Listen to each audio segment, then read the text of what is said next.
My name is Ananya. I am 19 years old. I live in a small town with my family. My family is not very big, but it is full of love. We laugh together, we fight sometimes, but at the end of the day, we care for each other deeply. There are 5 people in my family: my father, my mother, my younger brother, my grandmother, and me. Each one is different, but together we are complete. Morning in my house is always full of energy. The first person to wake up is my grandmother. She is 72 years old, but she wakes up before everyone. She goes to the balcony, waters the plants, and takes a short walk inside the house. Sometimes she makes warm milk for herself and quietly sits on the sofa reading an old magazine.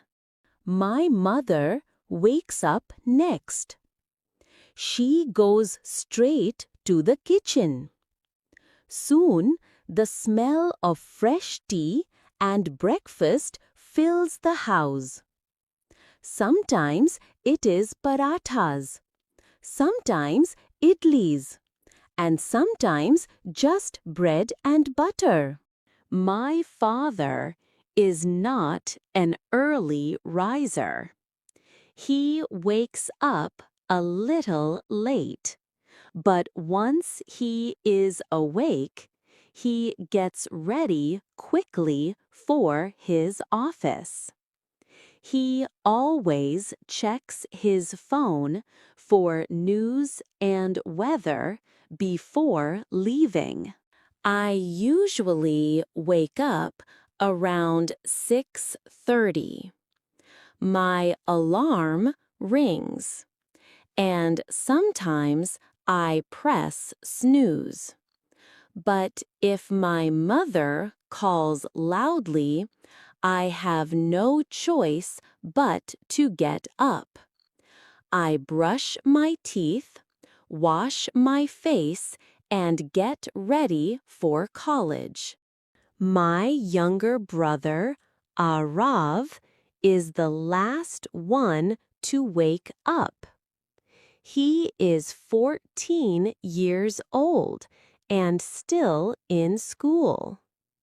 Every day, my mother has to shout, "Arav, get up, or you will be late." He runs here and there, searching for his socks, his homework, or his lunchbox. It is funny to watch him panic every morning. At around 7:30, we all sit for breakfast. This is my favorite time of the day because everyone is together. My father usually eats quickly and reads the newspaper. He tells us about the latest news, sometimes politics, sometimes sports. My mother serves food with a smile, but also keeps reminding us, "Eat fast, don't be late." My grandmother eats slowly. She tells us to chew properly and not to hurry. She often shares small stories from her childhood at the breakfast table. Arav and I fight sometimes. If there are only 2 parathas left, both of us want the bigger one.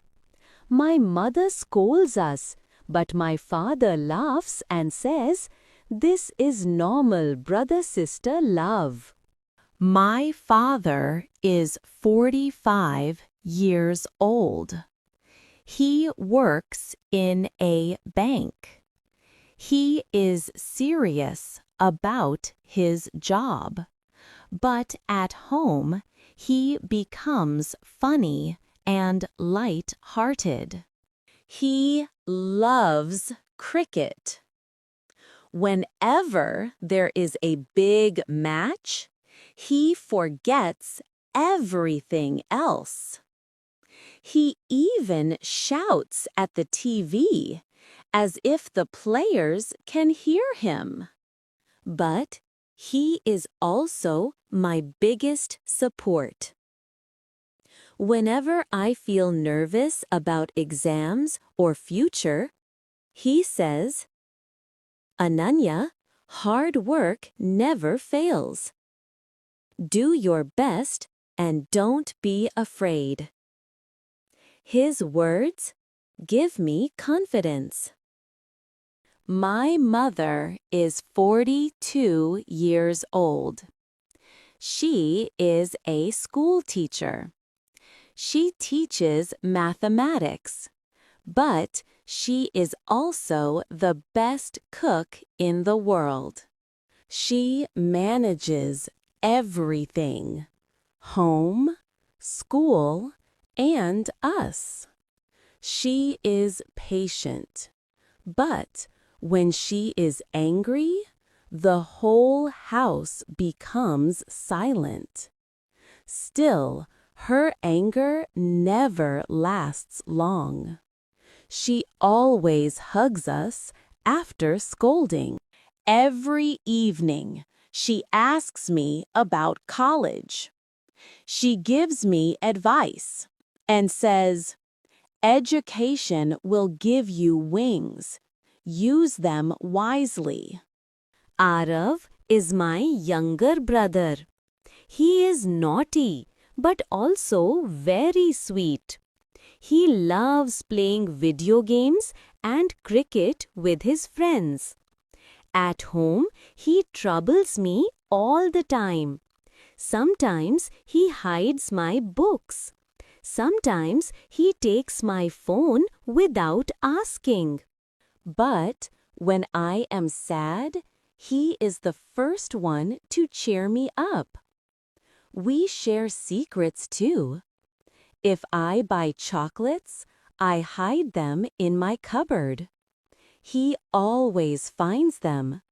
But instead of eating all, he leaves one for me. That's his way of showing love. My grandmother is the heart of our house. She is old, but she is very active. She tells us stories from her younger days about how life was without phones, cars, or internet. In the evening, she sits on the balcony with her knitting. Sometimes she calls me and says, "Ananya, come sit with me. Let's talk." I love those moments because she teaches me values, patience, and kindness. After college, I return home in the afternoon. Sometimes I feel tired, but as soon as I enter, I hear my mother asking, "Did you eat lunch at college?" If I say no, she scolds me lovingly and puts food on my plate. Arav returns later from school. He throws his bag on the sofa and runs to play cricket outside. My mother shouts, "Do your homework first." But he never listens. In the evening, my father comes home. The sound of his scooter is enough for us to know he has arrived. We all run to the door. He looks tired, but when he sees us, he smiles. We all have tea together. My grandmother tells us a joke or story. My father talks about his office. My mother shares something from her school. I tell them about my classes, and Arav adds his funny experiences. That is the moment when the house feels alive. At 8:30, we have dinner. Sometimes we sit at the dining table. Sometimes we spread a mat in the living room and eat together. The TV plays in the background, usually the news or a serial that my grandmother likes. After dinner, my father watches TV. My mother clears the kitchen. Arav finishes his homework at the last minute. I sit with my books, or sometimes write in my diary. Before sleeping, my grandmother prays for all of us. She says, "Family is the biggest blessing." I believe her words. When I think about my family, I feel lucky. Yes, we fight sometimes. Yes, we get angry and shout. But in the end, we cannot live without each other. My father gives me strength. My mother gives me love. My brother gives me laughter. And my grandmother gives me wisdom. Together, they make my world complete. So, this was the story of my family. It is not a rich family. It is not a perfect family. But it is my family. And I love them more than anything in the world. Family is not just people who live in the same house. Family is love, support, and care that stays with you forever.